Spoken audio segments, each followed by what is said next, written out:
Yeah, so that's actually not a picture, but I wanted to kind of work with this camera and see what I can make happen. Glad to see that you are already here, and tonight I'm going to do something a little different. I'm not going to do a repair on camera. I wanted to be able to kind of test run this a little bit, and I'm still going nuts with trying to get inputs and make things work on this Mac, and then Windows isn't really doing it either. But I thought this was interesting. So this was sent in as an iPhone 6s Plus that has no touch response to it. And what I usually try to do if it's coming from another shop or someone who did their own repair is say, hey, can you get a real close look at it and see if you see any damage in or around the connectors? You know, usually whatever component fails, we have a good idea of where to start looking, and that's in close proximity to that, you know, wherever that interfaces with the part that it's working with. So this was sent in, and you know, I actually got a photo of it beforehand. So it was taken with an iPhone 7 Plus or something, I think, and you know, tried to zoom in, and I couldn't see anything. But again, when you look at a tutorial or you view anything where people are working on stuff, it's hard to get across. And I think when it comes to training, when I'm demonstrating to people how small this stuff is when you work on it, it's very difficult to communicate how small the parts are. And a lot of times I know that people are plugging these things in by touch. They're not actually seeing them align properly. They're just kind of moving around in there, wiggling things and trying to get them to connect. And that's why we end up having things like the backlight failure on the iPhone 6s and the iPad Pro and a number of other things. So I just wanted to bring this up again to kind of utilize the camera and demonstrate what we can see. And I know you guys will pick up on this real quick, okay? Now, obviously, if your, let's get zoomed in a bit. If your connector looks like this, I think we can come down this way, right? I just got to keep, this is what's annoying. I have to keep focusing as I move, okay? So you can see, obviously, that the connector is bent a little bit, but also we've got some tiny components here that we need that are jumping off the board. You can see one of them is actually still there. There are 1, 2, 3 above that are gone. Now, in many cases, if it's something like a capacitor, we might be able to live without that, at least short term. But any of these that are resistors, if they're gone, they're going to cause some kind of problem. They serve a very important purpose. So we have these 1, 2, 3, 4 areas here. And then if we go down here to the bottom a little ways, and with my big scope, I can zoom a little more, you can probably see there are a couple more. There's a space in between where it looks like there should be 2 components. Let's see, can I point to it? I can almost point to it, but I'm going to go off my camera here. But you can see like right about level with my head at this point, the top and the bottom, there are 2 missing components, and I should say filters and resistors, very important here. So if those are missing, you're not going to have that functionality, you know, whatever that happens to serve. So I pulled this up on ZXW, and sure enough, we've got things that go to LCM and things that go to touch that are missing. So this should be fixable. All we have to do is get inside there and replace that stuff. I know the connector doesn't look good, but as long as there's continuity, of course, between the cold contacts and the other side where it goes through there, that might survive, you know, long enough to use it a few more times, and we shouldn't have to clear the whole thing out. But as far as those missing pieces, those are really important. So I have been planning to do some live repairs here, but I'm telling you, everything I've tried so far is just not cooperated. Right now I'm using that Andon Star microscope, which is great for inspection, but as far as working on things, once I plug it into a display where you can see it, I lose the display that's on the microscope itself, and it's very awkward to work in 2 dimensions, so I'll save that for later. Anyways, that I wanted to open with because I like to give everyone plenty of time to come onto the stream, and actually I'm going to switch over here. Okay, so that worked. So interesting stuff to talk about today, and like I mentioned earlier, I really want to kind of stick to, you know, loosely 1 or 2 topics, because I know I do like 6 different things within an hour, and I have a feeling it's kind of throwing people off, because if you see something in the title and we're talking about something completely different, then you probably just click away and go somewhere else. So I really think that this is important. I think it's interesting and thought-provoking, and something that we're going to see a lot more of in the near future as technology just continues to evolve. And that is piracy, and how it applies to consumers, how it applies to companies, how it applies to creators, and all sorts of other different things here. The Nintendo Switch hacking scene is in chaos right now. Apparently people are doing some weird stuff that they really shouldn't be doing, especially if you think that, or you kind of assume that a lot of Nintendo Switch users are probably children, or probably at least people underage. So You know, you're supposed to play nice in that arena, but if you've ever been on Xbox Live, you know that's not really how it works. This paid pirate software for the Nintendo Switch bricks your console if you try to pirate the software. So if you try to crack the software, they are going to apparently brick your Nintendo Switch. Whoops, I jumped ahead too quick there. Roku declares victory in the fight against streaming piracy. What is Cody? If you already know about that, you probably know a little bit more than I do. I know the basics, but it's, again, another interesting thing that we need to discuss. Is it illegal? What are the real dangers of using this popular TV player? And should piracy be illegal? That's really a question. Okay, so let's talk about this stuff. All right, we got Carl Letourneau, 1001 Noisy Cameras, Wayne Taylor, haven't seen you for a while. Oh, just got out of the hospital. Oh boy, man, hope you're doing okay. All good, but all good now, but heart operations. Wow, dude, that's heavy stuff, man. Wish you the best. Good to see that you're up and around, or at least on YouTube. Let's see. It's live. Refresh the page if you're on the phone. Okay. Wayne Taylor, Greg M, how are you doing? Okay, so yes, so news summary. So now I just want to jump right into this. And again, I think this is a fascinating topic. I'm not going to ever attempt to steer anyone's opinion in a certain direction, but I believe that it's important that we really talk about these things and understand the implications behind them. And I actually had a couple of notes here that I want to pull up so I can reference these, because a lot of times I finish with the stream and I forget that I meant to mention something here.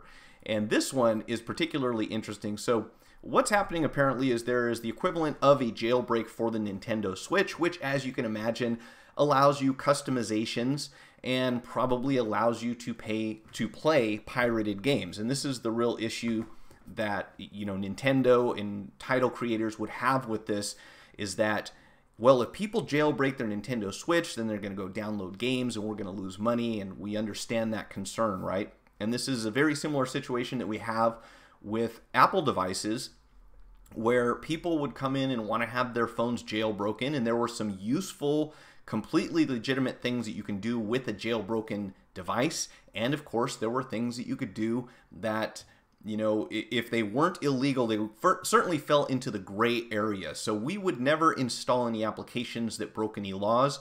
But, you know, I'd say before and after the Library of Congress decided that jailbreaking was legal for all devices that were classified as telecommunications or phones, in other words, what they decided, this is really interesting.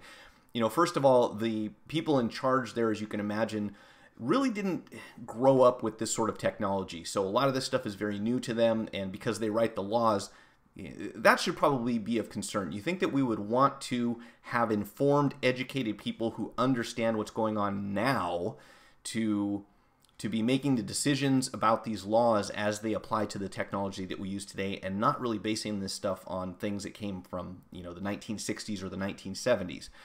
We can keep wishing for that, but because politics is not a particularly glamorous sort of occupation, I wouldn't expect a lot of young people to really aspire to those positions. So that's, you know, that's kind of the paradox here, is that we're going to probably be stuck with a lot of leaders and a lot of people who influence legal,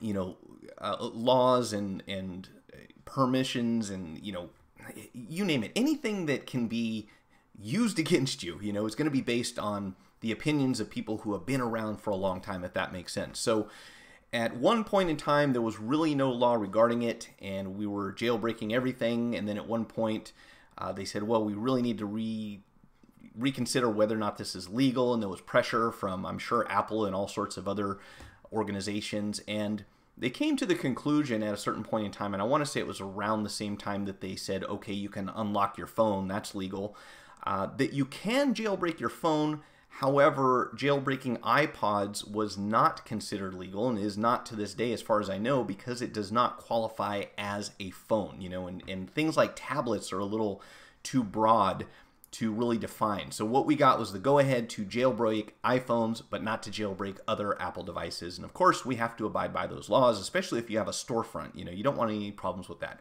Doesn't mean that people aren't still doing it, And that is the real thing about technology these days, is that if it's possible, there are going to be people making that happen. And I want to get over here so you guys are in here with me on the chat. So obviously, if people can jailbreak things, they're going to do so.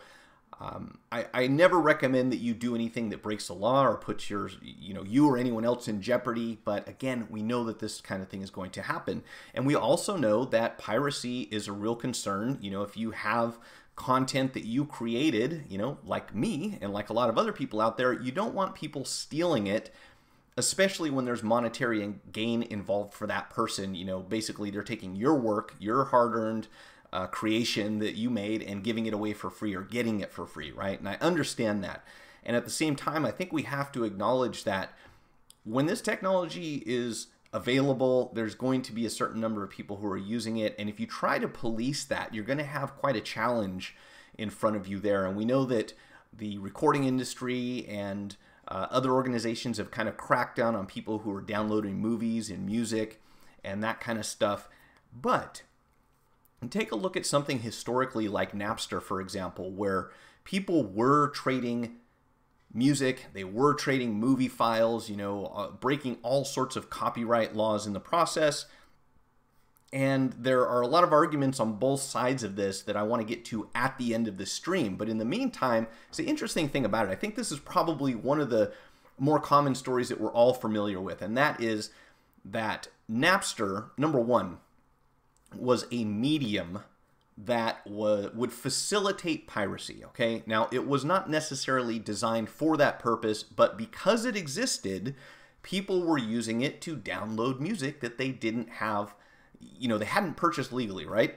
So, yes, that's a problem. Now, does that burden of policing the peer-to-peer communications, and the same thing could apply to torrents for that matter, is it really the responsibility of the platform or the person who has the server or who is running that software to make sure that nobody's copyrights are being infringed upon?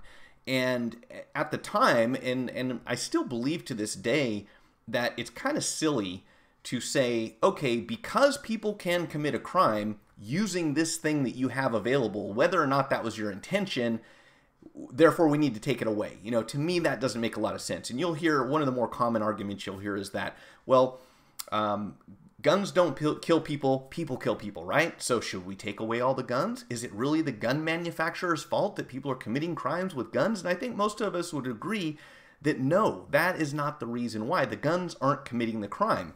And certainly there's an argument on both sides for and against gun control, and I think most people believe that on some level there has to be a line you draw where you say you can't just have everyone walking around with a gun, right? So there's extremes on both ends.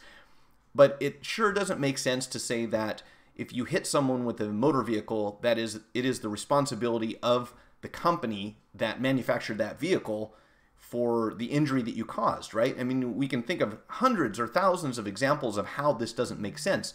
However, when it comes to copyright, we find that for whatever reasons, whether it's lawyers or lobbyists or big recording companies or manufacturers, for whatever reason, they're able to put enough pressure on the right people to say, you know what, we need to shut this down because it can be used for the wrong purposes. And I have a real problem with that, because if we start looking at things that can benefit people, something that serves a legitimate purpose, and we say, well, but because you can use this for the wrong reasons, we need to get rid of it. And I remember, I think I mentioned, guys, that I used to work in an office supply store, and we had some shady people coming in asking for a very specific printer that used some sort of metallic ink, and it had all these specifications that were unique to that printer. And I could never figure out why, someone who looked like, what's a good way to describe it? Looked like they probably had some bad habits and maybe some, little rough history, would come in wanting this specific printer, and that was the only printer that would work for them. And then, yeah, it took me a while to catch on, and I finally found out that this printer apparently was capable of duplicating currency to a level that was, so impressive that people were making fake money out of this thing and passing it around, which I think is nuts. I mean, that's definitely something you don't want to mess with, right? But Is it the responsibility of the printer company? Is it right to shut that, to take that printer off the market, or to penalize that printer company because people figured out a way to do something that was against the law with that printer? And I think that doesn't make a lot of sense. And this is why I wanted to include hypocrisy in the title for a couple of reasons, and that is one of them. Picking and choosing things that are profitable, and just leaving everything else out of the equation. If it has a legitimate use, there should be an argument. There should be someone to represent that side of the argument and say, here's why this is okay. And also, if we look at history, we can learn a lot. And what did we learn about MP3s? We learned, one, they're not going away. No matter how hard the recording industry fought that platform, there was no way that the MP3 was going anywhere anytime soon. So it was going to be out there. And if people weren't trading these things on peer-to-peer, and they weren't torrenting these files, they would access them in other ways. And the first thing I always said was, hey, if people wanted to pirate music, they just go to the flea market. They have CDs for sale all over the place that are dirt cheap because they're just duplicates of the originals. But instead, it's much easier, I would assume, manpower-wise, to police the internet, the way that it's set up, rather than to physically go to these different, bodegas or flea markets or swap meets or whatever, where people were selling this kind of stuff. So that makes sense. But what's the real answer that we came up with? Well, this company called Apple came up with the idea of iTunes, and they said, you know what? Maybe people aren't downloading this music because they don't want to pay for it. Maybe they're downloading this music because it's easy to do. It's simple. You're sitting at home, you click a button, now you have this song. Gee, I wonder if they would pay for that. And we all know what came out of this, right? If you look at the big picture and you say, listen, this is something people want, how do we make it legitimate and how do we profit from it? That makes a lot more sense to me than trying to fight something that is inevitable. This is just my thinking. So the other part of that, I believe, and this is just kind of a side note, and that is the recording industry unfortunately has had this format for a long time where they'll find an artist who produces a popular song, or who can produce a popular song. And again, I will dig into a completely different topic here as to why all music sounds the same these days. There's a great video on that you should look up as well. But what we would find is that there was a compact disc, or, I'm going to go way back. There was a compact disc, there were cassettes, there were albums, but there was a lot of music where you would pay $15, $20, $25, $30, and you would end up with 1 or 2 5-minute tracks that you would actually listen to. And the rest of it was, for all practical purposes, garbage. It was filler music that they put to make this thing a 16-track CD with 2 good songs on it. And, the artist is never heard from again. And that's quite an investment to be able to listen to 1 or 2 songs when you want to. So I give Apple credit really for seeing this opportunity, and instead of trying to fight these things and say, oh, we're going to perform the impossible, and that's keep people from downloading music, why don't we give them a legitimate way to do it? And what do you know? It worked, and that's what people wanted.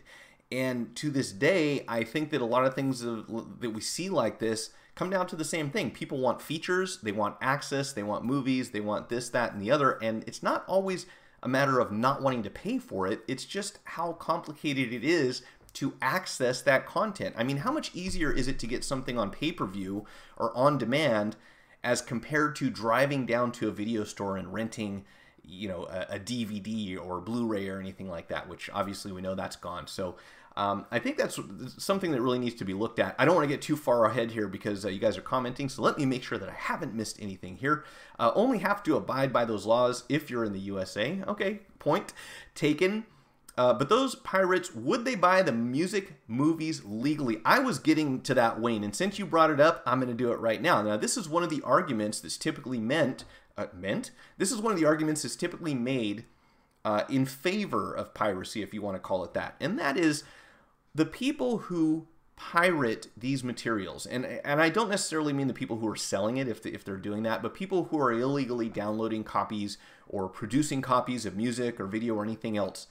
Would they pay for that? And the reason that's important, in fact, you actually hit this pretty close, Wayne, because my next topic here is piracy theft.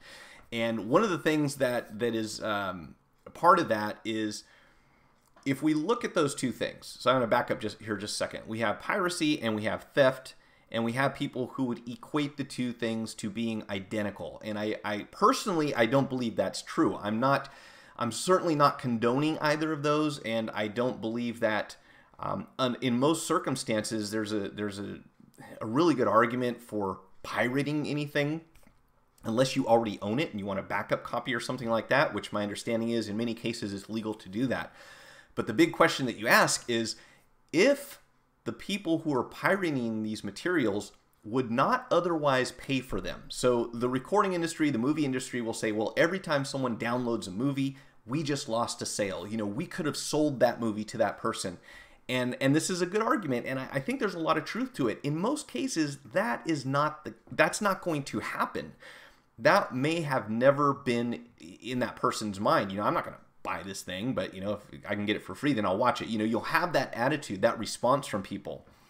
Now, fair enough, at the same time, mostly the truth is that if someone has acquired that material, or if they have access to that material without paying for it, then you kind of rule out the opportunity of them buying it, right? In most cases. Now, there are a lot of people that I've talked to who will say, you know, whenever I look at buying an album, and this is going back a little ways, right? Because I'm talking about albums and CDs and stuff, but I've talked to enough people who say, you know, when I buy an album, I want to know that the whole album is good. So if I can preview it one way or another, and I believe that that's something I want to own, then I will go out and purchase it because I want to support that artist. I want to pay for this music. I want to own it. I want it to be mine forever. And if I don't like it, I delete it and I'm done. This is an argument that's been presented to me by people who are, I wouldn't say in favor of piracy, but their idea is, here are one of the benefits of being able to get something and then decide if you want to purchase it or not. So that goes down another rabbit hole, right? But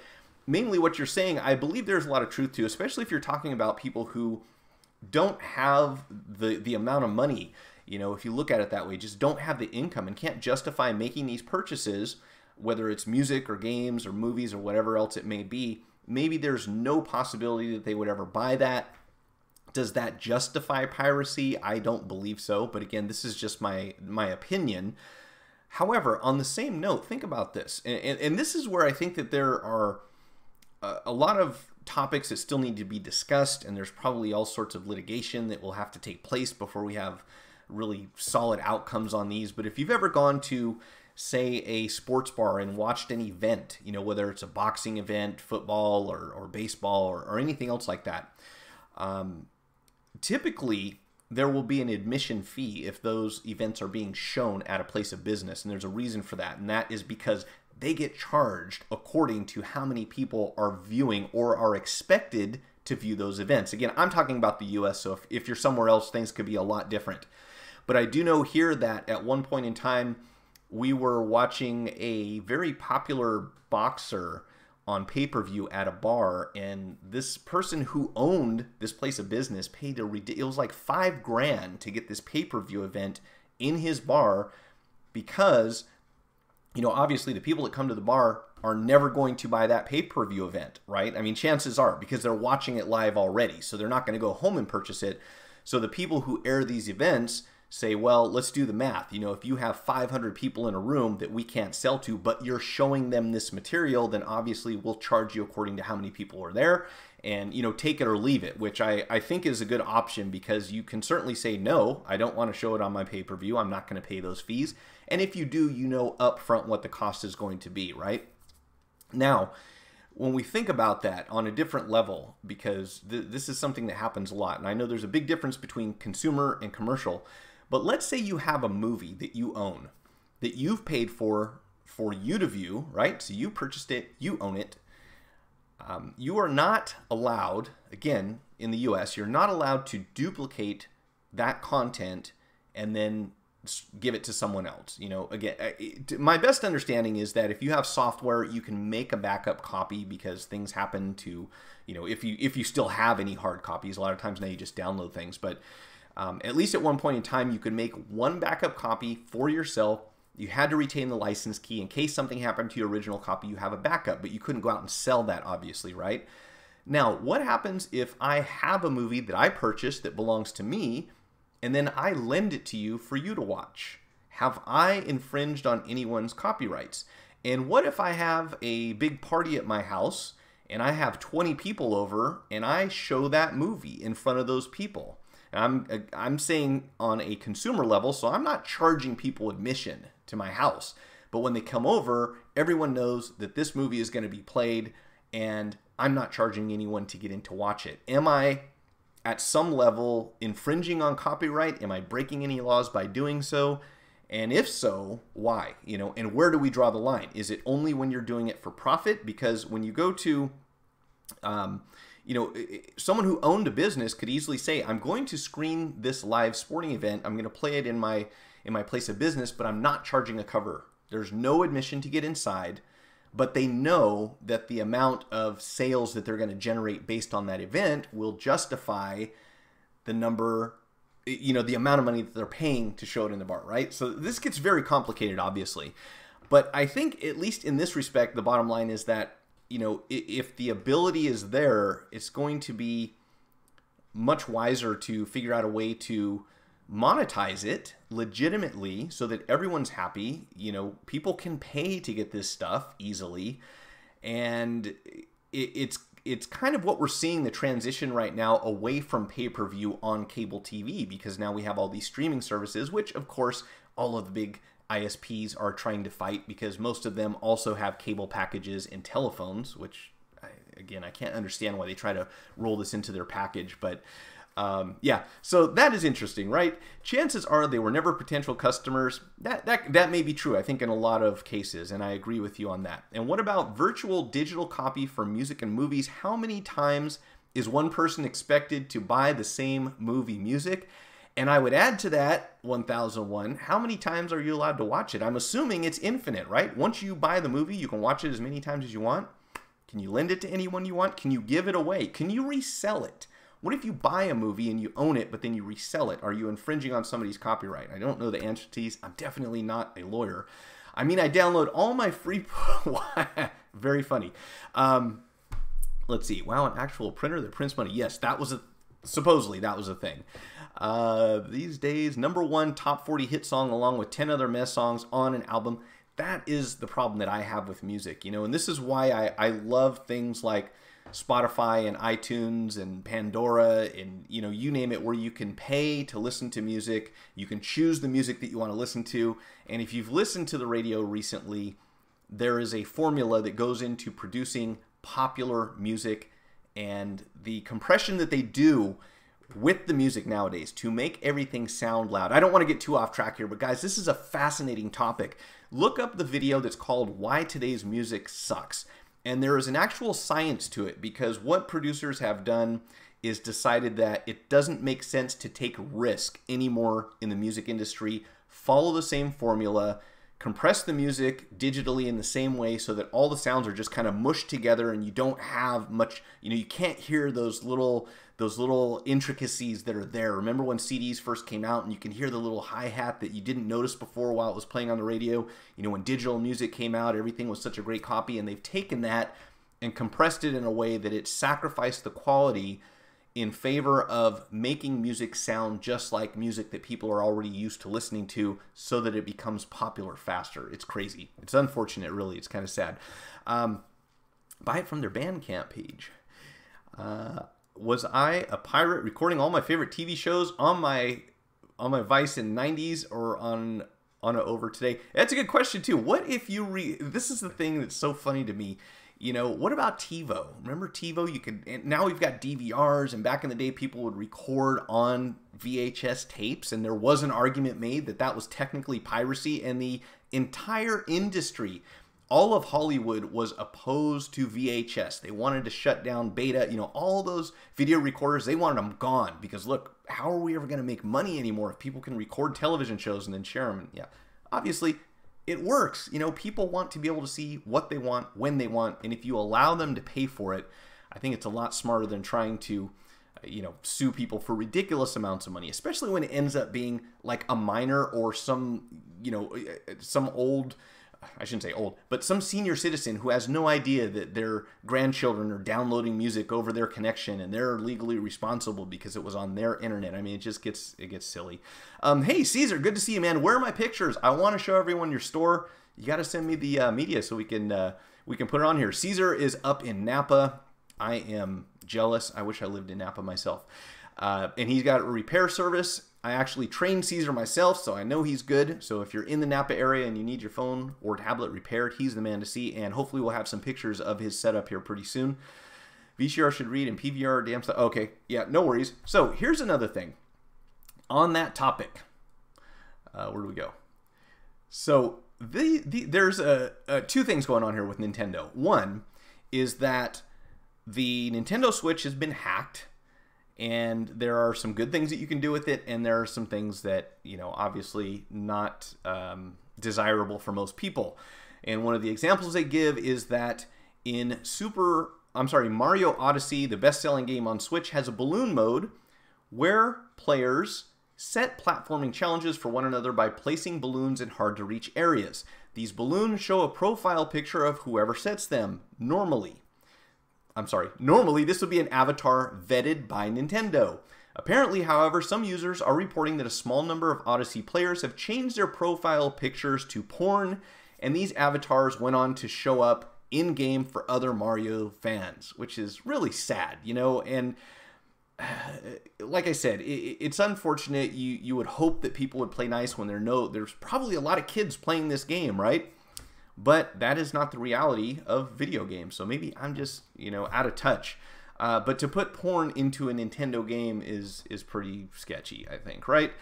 Now, on top of that, there's a company that has a paid crack or jailbreak that you can use for Nintendo Switch. And here's the thing. Let me get to the part where it says it. SXOS is the name of a recently released crack that allows you to play pirated games and emulators on your Switch. The crack itself costs money, okay? So these guys are charging you to jailbreak your Nintendo Switch, which is pretty funny because they say here that the sole purpose is to steal entertainment, and I disagree with that on a certain level because in many cases when you jailbreak something, you are allowed to do a lot more than just steal stuff with it, okay? You might do customizations, maybe it goes in landscape mode where it didn't before, or, you know, something else like that. So there are some legitimate mods, but obviously, if it enables you to download games that you didn't pay for, we could technically call that piracy, right? But to stop people from pirating, the crack that allows you to pirate the games, the developers of the crack ship it along with a so-called brick mode, which will basically kill your console by locking up the game's memory. This code executes when someone tries to crack the crack, tying up their console's memory behind a random password. So you buy this software or whatever it is that allows you to crack your Nintendo Switch, and if you try to figure out how they did it so you can maybe make your own copy to crack someone else's Nintendo Switch, they can brick your device. So I mean, you talk about hypocrisy. These guys are selling something that is presented, obviously, in a way that would encourage people to basically steal content. And if you try to steal from the guys that are facilitating the theft, then they will destroy your device so you can't use it anymore. So I suppose there is no honor among thieves at a certain level. This ironic piracy protection method was discovered by vulnerability researcher Mike Heskin via Nintendo Life. He found out by getting his console bricked, which he fortunately knows how to fix. So I guess there is a way to repair it. However, you should probably stay away from this if you don't want to run the risk of turning your Switch into a doorstep, or don't want to have to do the research, I guess, to get it going afterwards. But that is irony, and that's one of the things that gets me, because when it comes to things like copyrights, which, you know, I'm in favor of. If we don't have copyrights and nobody owns anything, there's a lot less incentive to create, right? And certainly most of us want our favorite performers, artists, creators to benefit from what it is that they produce. And on the other hand, the big question here is, when someone gets in trouble for infringing on copyright, and an award, some sort of monetary award, is won by, you know, whoever it is that's suing them for that, where does that money go? Do you think that the artists whose content was pirated are going to benefit directly by this settlement? Does any of that money go to them, or does all that money go straight to the recording company who owns the licensing for the product that's being sold? And I suspect it's the latter.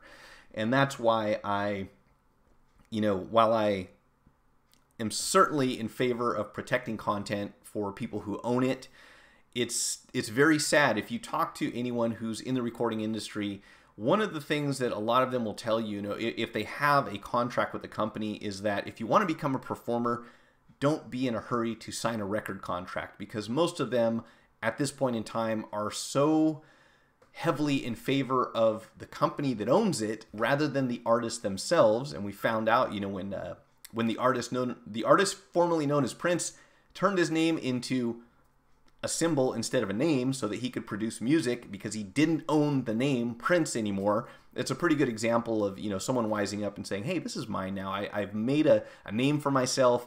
I shouldn't have signed the contract in the first place and given it away, but there was an alternative for him to get out of that, which I think was a smart thing to do, really. I may ditch cable TV again. They raised the rates again, and the deal I got is expiring. We'll go back to 3 over-the-air channels. I was trying to find this article that I just read a couple days ago where they're already talking about Comcast specifically adding some charges onto cable bills, and I can't find it. I want to get to it, but AT&T, I believe, has already... AT&T has added an administrative fee, or they've doubled the administrative fee on their contract plans now, and there's really no explanation as to where that money is going. So I want to say people were paying like 75 cents or something before, and they've doubled that, or more than doubled it. It's like $1.50 or $2 a month. It's going onto your AT&T bill, and their response was that, oh, that goes into building infrastructure and to pay for expenses and so forth. But really, if you do the math, based on the number of customers that they have, they've just generated something like another $800 million per month in fees that is coming into it. Was it per month? I think it was per month, because it's a lot of subscribers, right, to multiply by $2. Maybe it was per year. I may be wrong on that. I should look it up before I start talking. But these little fees, if you don't look at your bills, it's amazing what gets snuck on there. We live in a weird time. U.S. is getting rid of net neutrality, and the EU is copywriting memes. Yeah, I saw that. What? I don't get it. That seems kind of ridiculous to me. Did you try calling them or live chat? Yeah, you should absolutely do that. Complain, threaten to quit. Roku declares victory in the fight against streaming piracy. I don't want to read this article in its entirety. How's that? Roku, a naturally perfectly legal company selling legal devices that are designed to let people access legally sourced content. The problem is that you can access private channels, which pirates had taken to use to broadcast pirated content. This, coupled with the Mexican ban, led to Roku increasing its anti-piracy efforts, and apparently it's been a great success. The company claims 99.5% of all streaming hours come from legitimate sources. Okay, well, good for them, And I think that a lot of this falls on you. If you produce content in some way, it should be watermarked, or there should be some way to control it to, at the very least, show that it's yours, so that when you catch somebody with it, you go, hey, you have my content there, right? And, while this is a thing, and again, I don't fault anyone for trying to protect their own content, really wondering how effective this is going to be. Now, I want to move this around because I had the wrong one. If any of you have ever heard of Kodi, I think this is an interesting, kind of the newer version of, not Napster, but way more than Napster ever did, really. Kodi will apparently allow you to install software, or Kodi can be installed on some devices, and my understanding is that you are able to access programming. I don't know firsthand. I haven't used any of this before. I've been reading about it here and there, but I remember people talking about jailbreaking like the Amazon Fire Stick and other devices and being able to install Kodi, and Kodi apparently would let you have access to programming that you didn't pay for, which I think is another interesting aspect of this whole copyright and piracy battle thing, and that is, if you remember, I shouldn't say if you remember, I should say a long time ago, back in the 1900s, you would have a cable box in your house, and that cable box would allow you to view certain programs, and if you paid more, then it would allow you to get premium channels. And we have something similar with satellite boxes. Now your cable box does the same thing. And the thing was that the signals were always on. So all of the programs were constantly available as long as you were authorized to view them. And you can see there's going to be a problem with that, right? Because if someone has a box inside of their house and all the data incoming would allow them to see whatever channels they want to, all they have to do is figure out how to filter it, how to let it come through. That started happening. And people would hack cable boxes and hack all sorts of other stuff. And eventually they went out to the telephone poles where the wires were coming into your house, and they would install a filter that would prevent people from pirating that content, which is understandable, right? Well, another little, if you want to call it a hack, I guess at the time, was they would run promotions on cable TV where, okay, this week you get to watch a certain premium channel, or, for a weekend or for 3 days or for a week or whatever it was. And then you would hear stories where people would say, well, if you unplug your cable box and don't plug it in between certain hours of the day, the signal that they sent through to cancel that program would never reach your box. So that channel would stay open and you would watch it until somebody, forgot to unplug the box. Now, is that piracy? I would think by definition, probably so. Is it the responsibility of the provider to make sure that people aren't able to get around their safeguards that way? I don't know. These are questions, obviously not answers. If someone comes to your house and uses your Wi-Fi and downloads a MP3 or a movie or some other file that they didn't pay for, are you responsible for their internet activity? In the United States, yes, you are, which I think is kind of crazy, because if you like to have an open Wi-Fi network, which, for the longest time I did, I felt like I was giving back. I'd use Wi-Fi wherever I went if I found a signal, and I let people jump on my Wi-Fi, and I could care less. And I found out I could be held liable for stuff that they downloaded, which is nuts. So obviously now we all have passwords on our Wi-Fi, which makes sense. But you think that they'd be able to trace back to the device that was used rather than just the Wi-Fi connection. Because really, at what level is the crime taking place? If someone pirates using a phone and your internet connection, shouldn't it be the person that owns the phone be the one? Shouldn't they be the one that's breaking the law, technically? Because they used, again, and I'm going back to this, because they used your medium in order to commit a crime, how are you now guilty of of committing that crime? You weren't the person that took those actions. So I think we have a long ways to come with legislation, especially when we look at things like public networks. If you go to Starbucks or McDonald's or anywhere else where there's Wi-Fi and you do something you shouldn't be doing, then shouldn't you be the one that's responsible for that activity rather than that place of business? And of course, when it comes to prosecuting, things work a little differently when you're looking at a business compared to an individual. But not being a lawyer, I don't want to dig too far into that one because I'm certainly going to be out of my element there. Kodi is like torrent clients, both not illegal but can help the customer do illegal things. Okay, that's kind of the way I figured it worked. Anytime you tell people, hey, you can get something for free if you do this, there's probably a catch, right? Like you're probably breaking some sort of law at one level or another. The people who sell those Linux boxes for $100 to $200 and they use Kodi for the UI to connect to websites, which could use a web browser. Kodi frowns on that though. Okay, I would stream to my phone all the time, but that was a long time ago. Yeah, and hey, Hawaii, good to see you. I haven't seen you around here for a while. I do remember that very recently, and when I say that, probably about a year and a half, maybe 2 years ago, I want to say in Canada, they were actually going after people who were selling Kodi, or they were selling boxes that had Kodi installed on them already, which I guess, makes sense, because if you look at this like many other efforts and go after the end user, I just think you're gonna have a difficult time. I mean, I'm not saying that it's not the responsibility of that person who's downloading the content. See, I just kind of contradicted myself there, right? So if we say this thing has Kodi on it and Kodi has other legitimate uses, then it's really not okay to say that Kodi should be the target, right? That program should be illegal if it has other legitimate uses. Again, just in my opinion. But if people are selling this as a, hey, if you buy this, you get free channels and you don't pay for them and you get copyrighted materials at no charge, then certainly they're well aware that they are facilitating a crime, basically. So, you know, again, like lots of gray areas. I don't want to get stuck on that too long because I got a couple more here. This I thought was interesting. So do you remember the old "you wouldn't steal a car" anti-piracy video? It's kind of comical in a way. It's very dramatic. And they say, hey, you wouldn't download a car. Well, I think a lot of people would if they could. You wouldn't download a purse. You know, you wouldn't download somebody's wallet. And the big joke was, you know, most people say, yeah, I would if I could. But, you know, we wouldn't steal from someone.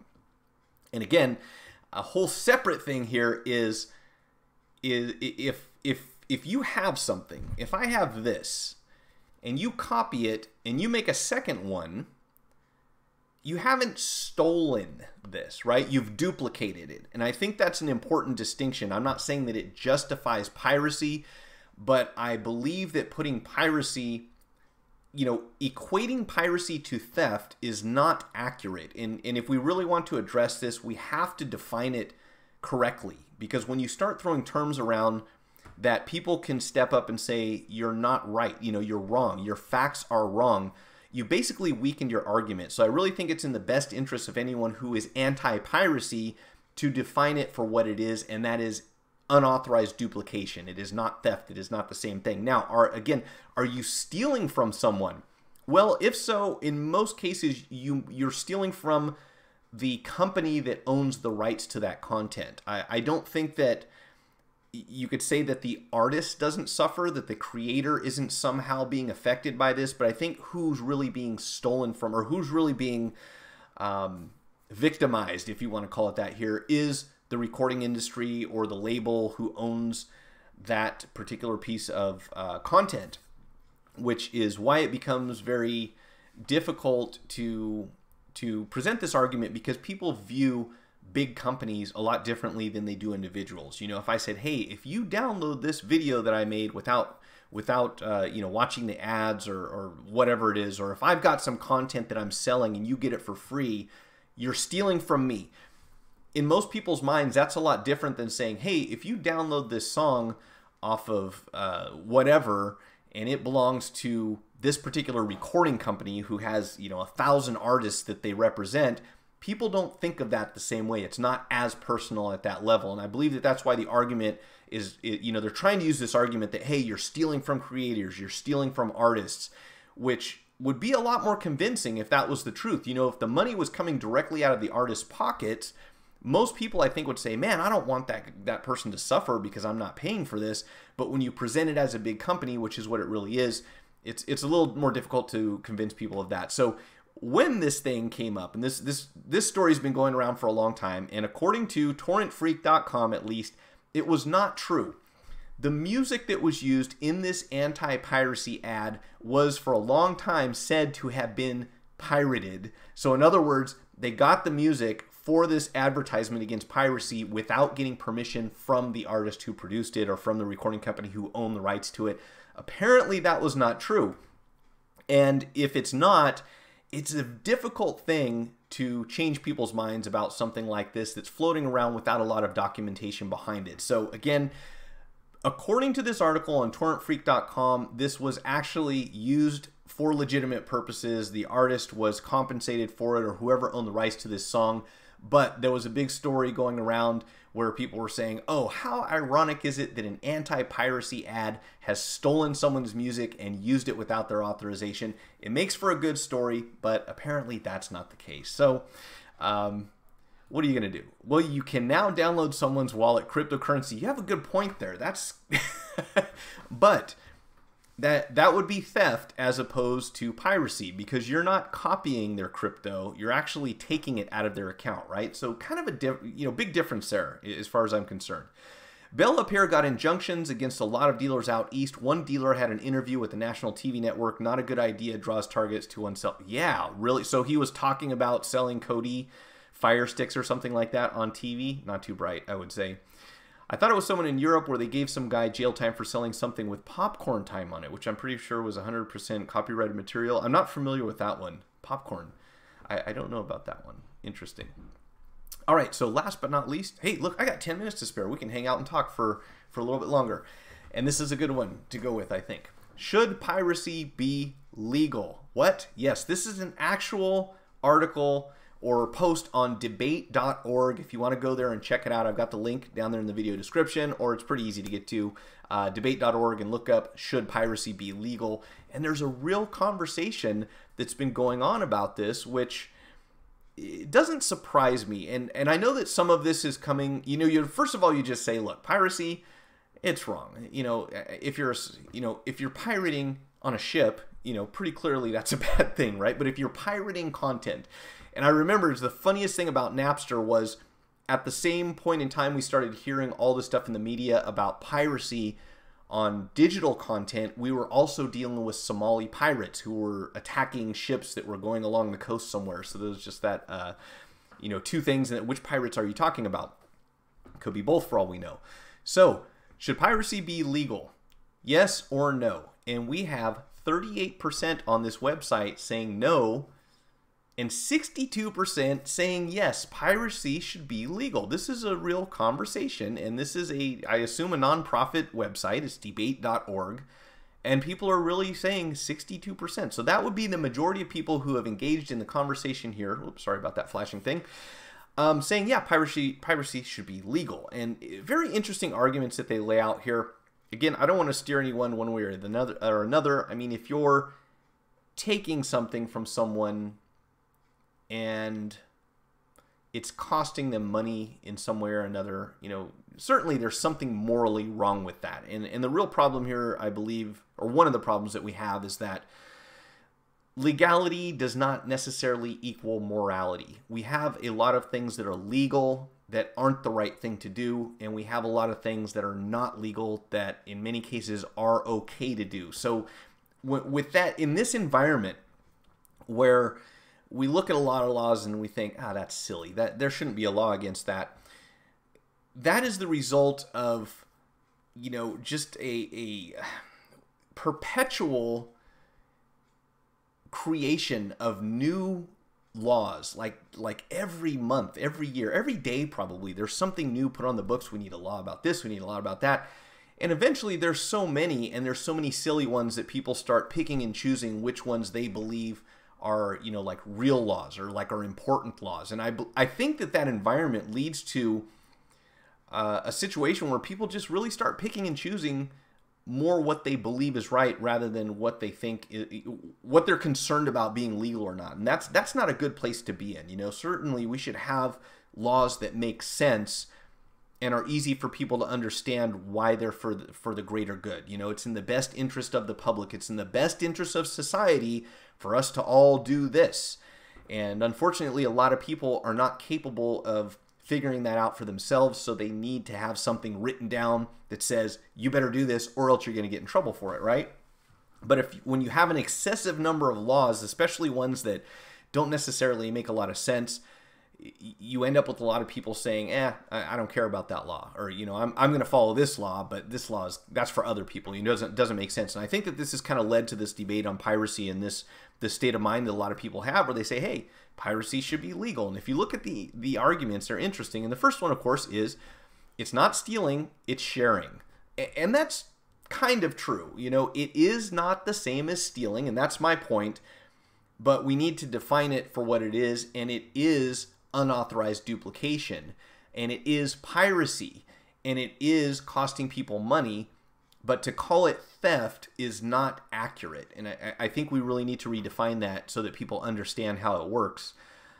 The other thing is, when it becomes easily accessible, if you don't offer a legitimate alternative, I believe that you're going to always have people engaging in this behavior just because it's easier than anything else. They know that they can click a button and get this content, or they can jump through a bunch of hoops and get a credit card and who knows what else. If you have to take a trip in your car, man, forget it. You've already lost. If someone has the ability to just click a button and get it, they're definitely going to do that before they travel across town. So you certainly want to facilitate that. It is impossible to stop. It is like crime. You can stop crime. What? Okay, let me read this again. It is like crime. You can't stop crime. It will always be happening. There is no possible way to stop it, so they should just legalize that. And I don't think that's a good argument in favor of piracy. Just because you can't stop it, you should legalize it. But if you look at something like prohibition, that's a good example of how we kind of ended up where we are today, and that is because enough people were in favor of doing something, whether it was good or not, that it was going to happen either way. So they started realizing how much revenue they were losing in tax money and how much a waste of time it was to try to enforce the abolition of alcohol. It just didn't work. So not a good argument, but something that probably people should be thinking about. The original is still there. Piracy is not theft. That's exactly what I'm saying. I'm not saying that makes it right. I'm just saying that it's important that we talk about how these are two different things. It's just not wrong. Wow, let's look at some arguments against, okay? Piracy is unethical and illegal for good reasons. Tell me this, do you pay for a painting or a photograph from the artist? Why is it any different when it comes to music? And I would agree with that. You know, it makes sense. It is unethical to take something and duplicate it when you don't own it, especially if you're doing so for profit. I guess the question is really how to enforce it. And there's a big difference between someone like, you know, pick any random production company having their content pirated and someone like me having my content pirated, which has been done on many occasions right here on YouTube, where people download my content, upload it to their channel, and monetize it so that they can benefit from my hard work, which I am not happy about. And I have the option of flagging that video so that it gets removed, but beyond that, I'm not sure that I could go after that person and try to sue them for thousands of dollars the way a recording company would if they knew that you were downloading their content online. And that's one of the things where, you know, at least in this country, your legal options can often be limited to your bankroll. And that's kind of a sad thing. I really would like to believe that everyone is treated equally. If you own something, you own it. It doesn't matter how big or small you are, but that's not the way the real world works. Here, let's see. Buying and or selling software and games are the basis and foundation of the modern internet. For centuries, hard work and effort to produce a product have been rewarded. Have you ever been to school? Okay, and this is probably just going to degrade into something silly here, so let's skip that one. Piracy is good. What about people who can't afford music or to see new movies? Plus, who cares? It's not like they're doing any harm to anyone. It's not like they murdered someone. All they are doing is posting movies on the internet so people who can't afford to see it and relax and don't have to worry about how they're going to pay the rest of their bills because they spent some of the money at the movies. I think that's a terrible argument. I can't afford it, so I should just take it. I mean, unless you're talking about starving, which I would say, you know, if you have to feed your family, you got to do what you got to do. But when you're watching movies and downloading music, that's a different story. You're certain there's not really, I don't think, a good justification for I couldn't afford the entertainment, therefore I should get it for free, right? Am I crazy? I don't think that's a good argument. You can copy strike videos. Yes, I can, real world. And in fact, I've had many channels completely taken down because they didn't only pirate my content. They took a lot of other content from people who create similar videos. And I said, hey, did you know this guy is publishing your entire channel? So we got, like, if you get 2 or 3, I think it's 3 multiple strikes, they just kill the whole channel, which is good. But it's not like the money that was generated by the ad revenue on that content is then moved into your account, which I think is, you know, probably asking a lot, but would be the logical thing to do. If you've created content on YouTube, someone else pirated it and generated some ad revenue that was paid to who? To YouTube, possibly to the person who published the content, depending on how long they've had their AdSense account open. Shouldn't that money then be due to you? Shouldn't it be paid back to the person who rightfully own the content? And, you know, good luck going after that. I don't think it's going to happen. Why is wrong with you people? Did you see this? I love the internet for this reason. Why is wrong with you people? Of course, piracy is stealing. You're taking a digital version of a profit away from the maker, developer, writer. Just because they still have a copy doesn't mean they aren't losing something. That's true.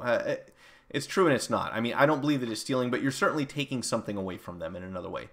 If you've ever made a joke and then saw someone use that without crediting you, then you should know what I'm talking about, except I don't think there's a law against that one. Piracy is like that, except on a much larger scale, and it affects the income of the creator. And we would assume, most of all, it affects the motivation for people to create content. I think that's really the downside, you know, beyond the minor infractions of, well, you know, the creator didn't get that, whatever it was, the nickel that they would have got had you purchased the song legitimately through the correct medium. But if we reach a point in time where everything is free, there's not a lot of motivation to create anything, and that would be the downside. So, you know, personally, I think it makes sense for us to not condone piracy and have some sort of penalty. I don't think that it's correct to call it stealing, because it's not it's similar, but it's different. But on top of that, you know, this is the one that kills me, and this is brought up down here, and it is, if you were to get caught pirating something like, let's say, an NFL game or some major motion picture or something like that, you see those FBI warnings on the beginning of the movies that say that you could be you could end up with a $250,000 fine and, you know, a year in jail or something like that. Which, you know, because I know the FBI is walking around, you know, going around looking for people who are pirating games and movies and stuff. But at the same time, these are laws that are in place, you know, that you could take someone who did something like download a song or a whatever movie and punish them with up to a $250,000 fine. I think that's a bit overkill for something like piracy. It seriously has more extreme repercussions than a lot of violent crimes would have. Like, how is it worse for someone to pirate content than to commit a violent crime against another person? That, I think the numbers are a bit skewed there. You know, we really need to get our priorities straight. Anyhow, 7:02, I'm done. I'm glad that you guys showed up to talk about this. To me, this is an intriguing topic, and I think that a lot of things are going to continue to evolve and change, and who knows what. And we'll probably pass, you know, 1,000 more laws that had to do with copyrights, and I'm certainly in favor of people being rewarded for their hard work and effort. I think some of this stuff is blown out of proportion, and for sure, calling piracy stealing or calling piracy theft, I believe, just clouds the issue and makes it more difficult for people to say, hey, I'm taking what you're saying seriously. You know, when you just start throwing terms out that aren't entirely accurate, you lose credibility. At least that's the way that I look at it. I think that's it, folks. I'm going to get out of here, and I will be back on piracy is still not a good term. Unauthorized media consumption. Yeah, it's something like that, right? I mean, let's use the right terms for it, for sure. It is worse to pirate content, but texting and driving is a cheap ticket. Yeah, that's, oh man, don't get me started. Texting and driving proven to be more dangerous than the average person's blood alcohol content when they're driving under the influence, yet look at the differences in penalties. It's a weird thing, and I don't know if that has to do with how difficult it is to prosecute someone for texting and driving. You know, I mean, it seems like that would be possible. Your phone certainly has a record of it. Your carrier certainly has a record of what you were doing at a particular time of day. So why they go so lightly on texting and driving, I don't know. But yeah, all right, it's been fun. You guys have an awesome weekend. Again, thanks for joining me. I'll be back next week. And until then, I'll see ya.